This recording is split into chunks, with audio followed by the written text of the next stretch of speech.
Hello, good morning बच्चा लोग। कैसे हो आप सब? उम्मीद है बहुत अच्छे होंगे और पढ़ाई के मामले में बिल्कुल भी लापरवाही नहीं कर रहे होंगे। ओके, सो कंटिन्यू आप अपना होमवर्क जो है वो मेरे पास सेंड करते रहिए। बेटा ये रोज कहने की बातें नहीं है कि जब भी आपका काम कंप्लीट हो जाता है दिन में किसी भी टाइम, तो आप मेरे को अपने जो लास्ट पेजेस है नोटबुक के जहां आपने काम किया है वो सेंड करते रहिए, ठीक है? डेट के साथ कि ये मेरा आज के डेट का है, ये उस डेट का है। Okay, so after completing the 8th chapter that is D and F block elements, आज हम एक नया चैप्टर स्टार्ट कर रहे हैं बेटा, that is unit number 9 coordination compounds. 8th के अंदर मैंने जितनी वीडियोस आपको भेजी वो आपका कंप्लीट चैप्टर है, उनको छोड़ के जो इस साल डिलीट हो चुके हैं पोर्शन, तो उनको नहीं कवर करेंगे जो इस साल अपने सिलेबस में ही नहीं है, ठीक है? तो चलिए, इसमें से बहुत ज्यादा नहीं काटा गया है, थोड़ा बहुत पोर्शन ही कटा है इस चैप्टर में से, तो अब हम इसको स्टार्ट करते हैं। ओके चलिए, तो बेटा नाम है चैप्टर का दैट इज कोऑर्डिनेशन कंपाउंड्स। ये कंपाउंड्स आपके पढ़े हुए हैं, हमने इनको शायद 10th से स्टार्ट कर दिया था। 10th में हमने एक टॉपिक पढ़ा था टाइप्स ऑफ सॉल्ट, तो उसमें आया था ये जिक्र कॉम्प्लेक्सेस। कॉम्प्लेक्सेस एक तरह के सॉल्ट है, कॉम्प्लेक्सेस ही कोऑर्डिनेशन कंपाउंड है बेटा, और कुछ नहीं। कि ये एक तरह के सॉल्ट हैं जिन्हें हमने 10th तक एज एन कॉम्प्लेक्स नाम के अंदर पढ़ा था। फिर 11th में कई सारे कंपाउंड आए थे जो कि कोऑर्डिनेशन वाली कैटेगरी के थे। तो बेसिकली अगर आपको समझाना हो कि व्हाट आर कोऑर्डिनेशन कंपाउंड, ठीक है, so these are the compound in which a metal ion और metal is joined to ligand by coordinate bond, जिसको हम डेटिव बॉन्ड भी बोलते हैं, ठीक है? दिस इज द डेफिनेशन, ठीक है? कि कोऑर्डिनेशन कंपाउंड्स उन कंपाउंड्स को बोला जाता है बेटा जिनके अंदर या तो कोई मेटल आयन, मतलब जिसपे चार्ज हो जाए, just like zinc 2 positive, copper 2 positive, Mn2 positive, Mn5 positive, या तो कोई मेटल आयन हो या फिर मेटल भी हो सकता है, मतलब ऐसा भी पॉसिबल है कि उस मेटल पे कोई चार्ज ना मौजूद हो, वो जीरो मतलब ऑक्सीडेशन स्टेट में हो, एलिमेंटल स्टेट में मौजूद हो, ठीक है? जब कोई मेटल आयन या मेटल जुड़ा हुआ हो टू अ लीगेंड, लीगेंड बेटा किसको बोला जाता है? लीगेंड वो यूं समझ लीजिए आपकी मॉलिक्यूल्स होते हैं, ठीक है? लीगेंड्स आर दैट मॉलिक्यूल्स, ये पॉजिटिव भी हो सकते हैं, ये नेगेटिव भी हो सकते हैं, ये जीरो चार्ज वाले भी हो सकते हैं, ठीक है? लीगेंड्स हम कॉमनली उन मॉलिक्यूल्स को नाम दे रहे हैं, either they are positive, negative or zero charge carrying compounds that is capable of making coordinate bond with the metal ion। अब coordinate bond बेटा देखो बनता कैसे है, जैसे मान लीजिए मैंने A और B के बीच में coordinate bond बना दिया, मैंने इसको ऐसे दिखा दिया, इसका मतलब ये माना जाएगा कि जो A है उसका लॉन पेयर B जो है वो यूज कर रहा है अपने ऑर्बिटल के अंदर, A का लॉन पेयर ले रहा है ये बॉन्ड बनाने के लिए, मतलब इस बॉन्ड के दोनों इलेक्ट्रॉन A ने कंट्रीब्यूट किया है, B ने कोई भी इलेक्ट्रॉन कंट्रीब्यूट नहीं किया।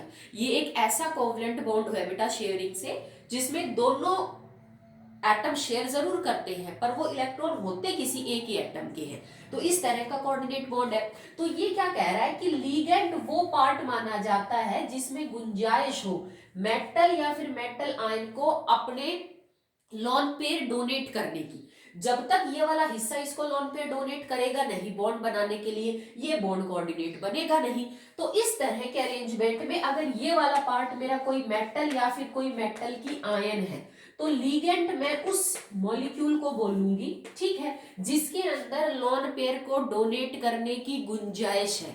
ये समझ लीजिए कि लीगेंड एक तरह के लिविस बेस होते हैं that is capable of donating the electron pair और लोन पेयर, ठीक है? तो कोऑर्डिनेशन कंपाउंड्स वो कंपाउंड कहलाए जाते हैं जिनके अंदर कोई मेटल या मेटल आयन किसी ऐसे मॉलिक्यूल के साथ कोऑर्डिनेट बॉन्ड से जुड़ा हुआ हो जिसने वो लोन पेयर डोनेट कर रखा हो मेटल को, ठीक है? अब ये कौन से मेटल है बेटा? मैक्सिमम केसेस के अंदर ये आपको ट्रांजिशन मेटल मिलेंगे जो आप अभी पढ़ के आए हो, दीज आर ट्रांजिशन मेटल्स, ठीक है, मतलब डी ब्लॉक एलिमेंट मिलेंगे मैक्सिमम केस में। But it does not mean that कि सिर्फ डी ब्लॉक एलिमेंट ही जो है वो ऐसे कंपाउंड बना सकते हैं, बाकी नहीं बना सकते। नहीं, आपने क्लोरोफिल नाम खूब सुना होगा। क्लोरोफिल एक कोऑर्डिनेशन कंपाउंड है, पर वो मैग्नीशियम का कोऑर्डिनेशन कंपाउंड है। अब magnesium is S block element ना, not a D block element. तो ज्यादा गुंजाइश है डी ब्लॉक एलिमेंट के ऐसा बनाने की, बाकी और भी एलिमेंट ऐसा कर सकते हैं। ठीक है, तो आई होप आपको क्लियर हो गया कि कोऑर्डिनेशन कंपाउंड्स में मेटल और लिगेंड के बीच में कोऑर्डिनेट बॉन्ड बनता है। इन कंपाउंड्स को हमने सेपरेटली एक कैटेगरी में रख दिया, that is coordination compounds. Actually they are salt, ये और कुछ भी नहीं बेटा, क्या है, सॉल्ट ही है। जैसे कोई एसिडिक सॉल्ट होता है, कोई बेसिक सॉल्ट होता है, कोई न्यूट्रल होता है, कोई मिक्स्ड होता है, तो ये आपके कॉम्प्लेक्स सॉल्ट है। ठीक है, तो चलिए अब वो केमिस्ट्री की branch that study the coordination compound is known as coordination chemistry. ठीक है, जो इनको पढ़ती है, इनके प्रॉपर्टीज वगैरह को डील करती है। अब हम देखते हैं इसकी टाइप्स। चैप्टर बहुत आसान है बेटा, ये स्कोरिंग के हिसाब से इसमें नंबर बहुत कम कटते हैं बच्चों के। इजी चैप्टर है, मुश्किल नहीं है। Now types of coordination compound.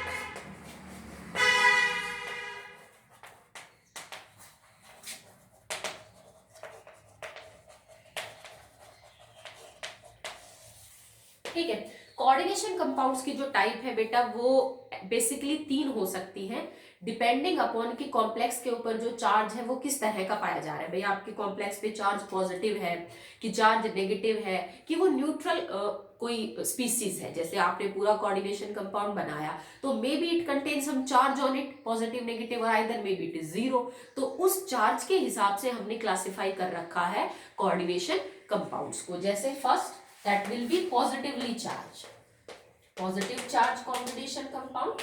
Second, negative charge coordination compounds. And third, neutral, जिनके ऊपर कोई भी जो चार्ज है वो ना हो। We will discuss about the examples of each case. यहाँ आपको एग्जाम्पल रटने की जरूरत बिल्कुल भी नहीं है बेटा। जब आप पूरा चैप्टर पढ़ेंगे तो आप ऑटोमेटिकली अपने आप इनके जो एग्जाम्पल्स हैं वो प्लॉट कर सकते हैं। ठीक है, मतलब मुझे एक ऐसा कोऑर्डिनेशन कंपाउंड बनाना है जिसके ऊपर पॉजिटिवली जो पॉजिटिवली चार्ज हो। ठीक है, तो कोऑर्डिनेशन कंपाउंड को हम हमेशा क्या करते हैं बेटा, with in the square bracket represent करते हैं। जैसे मान लीजिए मेरे को इस कंपाउंड को मैंने कुछ इस तरह से लिखा, CuNH3 स्क्वायर ब्रैकेट ऊपर 2 पॉजिटिव। तो ये एक ऐसा कोऑर्डिनेशन कंपाउंड हुआ जिसके ऊपर चार्ज कैसा है बेटा, पॉजिटिव है। लीगेंड को मैं हमेशा छोटे ब्रैकेट के अंदर लिखती हूँ, लीगेंड फिर मेटल, और इनको मैं स्क्वायर ब्रैकेट के अंदर बंद कर देती हूँ। तो स्क्वायर ब्रैकेट में ये पूरा कोऑर्डिनेशन कंपाउंड आ गया, जिसमें मुझे पता चल गया ये मेरा मेटल है, ये मेरा लीगेंड है। ठीक है, अमोनिया के ऊपर एक लॉन पेयर होता है, तो अमोनिया कॉपर के ऑर्बिटल में अपना लोन पेयर डोनेट करके कॉपर के साथ कोऑर्डिनेट बॉन्ड बना लेता है। ठीक है, चार्ज +2 मेरे को कैसे पता चला, भाई कॉपर यहाँ पे आप जब देखो इसको, इसमें +2 इसलिए आया है क्योंकि आप जब आगे पढ़ेंगे चैप्टर में कि 6 बॉन्ड बनाने थे कोऑर्डिनेट अमोनिया के साथ, तो बिना अपने 2 इलेक्ट्रॉन लूज किए कॉपर ऐसे 6 बॉन्ड नहीं बना सकता इस हाइब्रिडाइजेशन के साथ। So that will be discussed in the chapter later. Okay, और भी बना लीजिए, जरूरी नहीं है कि आप ऐसे ही कंपाउंड बनाएंगे। Just like Z10 NH3 4 2 positive. ठीक है, इसी तरह से आप कोबाल्ट के कॉम्प्लेक्स बना लीजिए 2 पॉजिटिव आयन में, निकिल के बना लीजिए। It is not always that it is positive, +1 भी हो सकता है, 3 भी हो सकता है। तो ऐसा कोई भी coordination compound that carries positive charge will be classified as positively charged coordination compound. Negatively क्या है, जैसे AgCN ट्वाइस, ऊपर चार्ज लगा दिया मैंने एक नेगेटिव। क्यों लगाया एक नेगेटिव, क्योंकि जो साइनाइड आयन है बेटा वो ऑलरेडी नेगेटिवली चार्ज है, इस पे 2 नेगेटिव चार्ज है और एक पॉजिटिव। सिल्वर यहाँ पे जो कंपाउंड बना रहा है that is in the +1 oxidation state, तो +1 -1 -1, तो एक -1 मैंने क्या कर दिया, ऊपर लगा दिया। ठीक है, जैसे कि ये आपने कंपाउंड बड़ा पढ़ा होगा बेटा, पोटेशियम फेरोसाइनाइड, ध्यान है ना, K4FeCN6, इसके ऊपर चार्ज 4 नेगेटिव। तो ये ऐसे कंपाउंड होंगे जिनमें नेगेटिव चार्ज है। ठीक है, जैसे NiCO4, आप इसको यूं लिख लीजिए CO4, स्क्वायर ब्रैकेट। अब ये एक ऐसा कंपाउंड है जिसके ऊपर कोई भी चार्ज नहीं है। निकिल, और निकिल को मैंने 4 carbon monoxide as a ligand दे दिए, but it does not contain any charge, ठीक है, जैसे कि आयरन CO, और ये मैंने इसको 5 दे दिया, स्क्वायर ब्रैकेट में बंद कर दिया। यहाँ पे भी कोई भी चार्ज जो है वो मौजूद नहीं है। तो इनको अभी तो मैंने सिर्फ आपको एक एक दो एग्जांपल करवाए, आगे तो हमें पढ़ने ही यही है, तो आप आराम से आइडेंटिफाई कर दोगे ये पॉजिटिव, नेगेटिव या फिर न्यूट्रल है, ठीक है। अगला टॉपिक है बेटा difference between coordination compound and a double salt.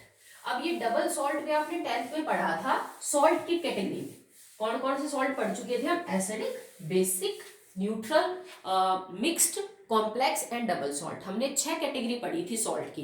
तो डबल सॉल्ट में और कॉम्प्लेक्स में या फिर मतलब कोऑर्डिनेशन कंपाउंड में क्या फर्क होता है? फर्क होता है, पर इनमें एक चीज कॉमन भी होती है कि ये एक तरह के एडिशन कंपाउंड्स हैं, एडिशन या फिर मॉलिक्यूलर कंपाउंड्स कहलाए जाते हैं। कौन? दोनों ही, कोऑर्डिनेशन कंपाउंड भी एंड प्लस में डबल सॉल्ट भी। ये एक तरह के एडिशन या फिर मॉलिक्यूलर कंपाउंड्स है, मतलब इनमें कुछ सिंपल कंपाउंड आपस में किसी पर्टिकुलर रेशियो में ऐड हो जाते हैं to form a new compound, ठीक है, चाहे वो डबल सॉल्ट हो चाहे वो कोऑर्डिनेशन कंपाउंड हो, ठीक है। उनमें होता क्या है कि कुछ सिंपल जो सॉल्ट होते हैं बेटा वो किसी पर्टिकुलर रेशियो में एक दूसरे के साथ कंबाइन कर लेते हैं और फिर नया कंपाउंड बनाते हैं। वो नए कंपाउंड जो है एडिशन और मॉलिक्यूलर कहलाए जाते हैं। अब डबल सॉल्ट भी इसी तरह से बनाया जाता है और कोऑर्डिनेशन कंपाउंड भी इसी तरह से बनते हैं। तो दोनों में फर्क क्या है? अगर टाइप ऑफ सॉल्ट में हमने इनको अलग अलग कैटेगराइज किया है तो इनमें कुछ ना कुछ तो डिफरेंस होना ही चाहिए ना बेटा, ठीक है। तो अब हम देखेंगे what is the difference between these two salt. Okay, तो डबल सॉल्ट के एग्जांपल अगर हम करें तो just like Mohr salt, potash alum, ठीक है, ये आपके कार्नलाइट, ये आपके जो है वो डबल सॉल्ट है, ठीक है। अगर मैं कॉम्प्लेक्सेस की बात करूं तो बहुत सारे कॉम्प्लेक्स जो है वो हमारे पास ऑलरेडी अवेलेबल है। KCl MgCl2.6H2, ये एक तरह का मेरे पास क्या है बेटा, डबल सॉल्ट है, ठीक है। जैसे फेरस सल्फेट, अमोनियम सल्फेट, मोहर salt, ferrous sulphate, ammonium sulphate 6H2, जैसे आपके पास पोटेशियम हो जाएगा .24H2O। तो ये जो कंपाउंड है दीज आर एक्चुअली में डबल सॉल्ट। व्हाई? बिकॉज मैंने एक सॉल्ट KCl, एक सॉल्ट MgCl2, दोनों को 1:1 में मिक्स किया, 6 वाटर ऑफ क्रिस्टलाइजेशन है, नया आपका कंपाउंड बन गया। यहाँ पे मैंने एक सॉल्ट 1:, दूसरा सॉल्ट 1:1 में मिक्स किया, ठीक है, 6 वाटर ऑफ क्रिस्टलाइजेशन यहाँ पे क्या लग गया, आपके पीछे लग चुके हैं, ठीक है। इसको हम बोलेंगे डबल सॉल्ट। जैसे मैंने potassium sulphate, aluminium sulphate, K2SO4.Al2SO4 thrice.24H2O, this is potassium. एक एल्यूमिनियम सल्फेट और एक पोटेशियम सल्फेट, दोनों सॉल्ट्स को 1:1 में मिलाया, नया कंपाउंड बन गया, this is known as the double salt, ठीक है। अब अगर मैं कोऑर्डिनेशन कंपाउंड की बात करूं लाइक K4FeCN6, या आपका पोटेशियम फेरोसाइनाइड, ठीक है, आपने पढ़ा भी होगा, इससे पहले भी ये रिएक्शंस के अंदर यूज हो चुका है। तो इनमें और इनमें क्या फर्क है? अगर दोनों ही एडिशन और मॉलिक्यूलर कंपाउंड्स है बेटा, फर्क ये होता है कि जो डबल सॉल्ट है वो, जैसे ये सॉल्ट आपस में जुड़ के डबल सॉल्ट बना रहे हैं, पर यहाँ इन अकेले सॉल्ट्स की अपनी खुद की पहचान होती है। अगर मैं इनको पानी में डाल दूं ना, जैसे मान लीजिए बाई चांस मैंने इसको पानी में डाल दिया, तो पानी में डालती मेरे को K पॉजिटिव भी मिल जाएगा, Mg2 पॉजिटिव भी मिल जाएगा, Cl नेगेटिव भी मिल जाएगा। वाटर में तो वाटर मिक्स हो ही गया, ठीक है। अगर इसको मैं पानी में डालती हूँ तो मेरे को Fe2 पॉजिटिव भी मिल जाएगा, SO4 नेगेटिव भी मिल जाएगा, अमोनियम आयन भी मिल जाएगी, ये तो आ ही चुका, और वाटर भी मिल जाएगा। यहाँ भी मुझे पोटेशियम सल्फेट, एल्यूमिनियम सल्फेट सब अलग अलग मिलेंगे। मतलब ये वो कंपाउंड है जो आपस में किसी सिंपल सॉल्ट के मिक्स होने से बनते जरूर है, पर वो सॉल्ट अपनी पहचान खोते नहीं है, ठीक है। मतलब अगर आप इनको पानी में डालते हो तो वो सारी आयंस दे देते हैं जो पहले भी देते। अगर मैं अलग से KCl और MgCl2 को डालती तो भी वो मेरे को Mg2 पॉजिटिव और Cl नेगेटिव देते, अब भी दे रहे हैं। तो मतलब वो अपनी पहचान मेंटेन करके रखते हैं, ये नहीं कि जुड़ गए, कुछ बढ़ गया तो कोई नई चीज बढ़ गई, अब पहले जैसे नहीं रहे। इसमें उस अगर मेरे पास इसका कोई एक्वस सॉल्यूशन है तो उसमें सारी प्रॉपर्टीज होंगी, K पॉजिटिव वाली, Mg2 पॉजिटिव वाली, Cl नेगेटिव वाली। इस तरह से होते हैं डबल सॉल्ट, जो अपनी पहचान खोते नहीं है कंपाउंड बनाने के बाद भी, ठीक है। इसमें सॉल्ट अपनी पहचान खोते नहीं है। अगर आपके कुछ सिंपल सॉल्ट्स ने मिलके एडिशन कंपाउंड्स बना लिया कोऑर्डिनेशन वाला, यहाँ ये एलिमेंट अपनी पहचान खो देते हैं, ठीक है। जैसे ये इस कंपाउंड के अंदर ये जो आयरन है ये आपका 2 पॉजिटिव है। अब इस आयरन 2 पॉजिटिव के आपको कोई एग्जिस्टेंस नहीं मिलेगी सॉल्यूशन में। अगर मैं इसको वाटर में डालूं तो आपको कभी भी Fe2 पॉजिटिव देखने को नहीं मिलेगा, ना ही आपको Cn नेगेटिव देखने को मिलेगा, ठीक है। आपको यहाँ मिल जाएगा पोटेशियम के 4K पॉजिटिव, आपको सिर्फ पोटेशियम आयन देखने को मिलेगी, ना आपको आयरन 2 पॉजिटिव मिलेगा, ना आपको Cn नेगेटिव देखने को मिलेगा। इसका मतलब इन आयंस ने अपनी पहचान खो दी जैसे ही ये क्या हुए कोऑर्डिनेशन कंपाउंड में बंध गए। तो मतलब यहाँ आयंस अपनी पहचान खो देती है, यहाँ ये आयंस अपनी पहचान जो है वो मेंटेन करके रखती है, ठीक है। लिखने को मैं एक ही कंपाउंड को दोनों तरह से रिप्रेजेंट कर सकती हूँ। तुम कहोगे मैडम देखने से पता चल जाता है कि ये तो डबल सॉल्ट है और ये तो कोऑर्डिनेशन कंपाउंड है। मैं चाहूँ तो इस कंपाउंड को इसकी फॉर्म में लिख सकती हूँ, मैं चाहूँ तो इस कंपाउंड को इस फॉर्म में लिख सकती हूँ, देखने से फर्क नहीं पड़ता। जैसे मैंने आपको बोरिक एसिड का कई बार समझाया है, BO3 और BOH थ्राइस, लिखने भर से इसकी प्रॉपर्टी नहीं बदलती बेटा। ये यहाँ भी बोरिक एसिड है और ये यहाँ पे भी बोरिक एसिड ही है। ये नहीं कि आप अब इसको हाइड्रोक्साइड बना के इसको बेस बना दोगे, तो लिखने का जो पैटर्न है ना उससे कोई फर्क नहीं पड़ता। लिखने को तो मैं चाहूँ तो जैसे मैंने फॉर एग्जाम्पल ये यू लिख दूं FeCN twice dot KCN for example, ये था आपके पास जैसे ये वाला कंपाउंड है मैंने, और यहाँ पे 4 लगा दी है। ये मैंने इस कोऑर्डिनेशन कंपाउंड को कुछ डबल सॉल्ट की फॉर्म में रिप्रेजेंट किया, FeCN ट्वाइस एक सॉल्ट, KCN एक सॉल्ट हो गया। इसको मैंने 1:4 में जोड़ा, देखो भाई इसके मैंने 4 लगा दिए, इसके मैंने 1, तो तुम कहोगे मैडम ये तो डबल सॉल्ट है, but actually this is this compound. अब ये आप पानी में डालोगे तो आपको क्लियर होगा कि मैडम मेरे को तो आयरन 2 पॉजिटिव और साइनाइड आयन की कोई प्रॉपर्टी नजर आई नहीं, मतलब लगता ही नहीं कि इसमें ये आयन मौजूद भी है। तो आप क्या कहोगे मैडम ये तो फिर गलत है। अगर डबल सॉल्ट होता तो मुझे Cn नेगेटिव भी समझ आता और Fe2 पॉजिटिव भी, ठीक है। तो बेसिक डिफरेंस बेटा यही होता है कि डबल सॉल्ट और कोऑर्डिनेशन कंपाउंड में आयंस एग्जिस्टेंस खो देती हैं अगर वो कोऑर्डिनेशन कंपाउंड है, और नहीं खो पाती हैं अगर वो एक डबल सॉल्ट है तो।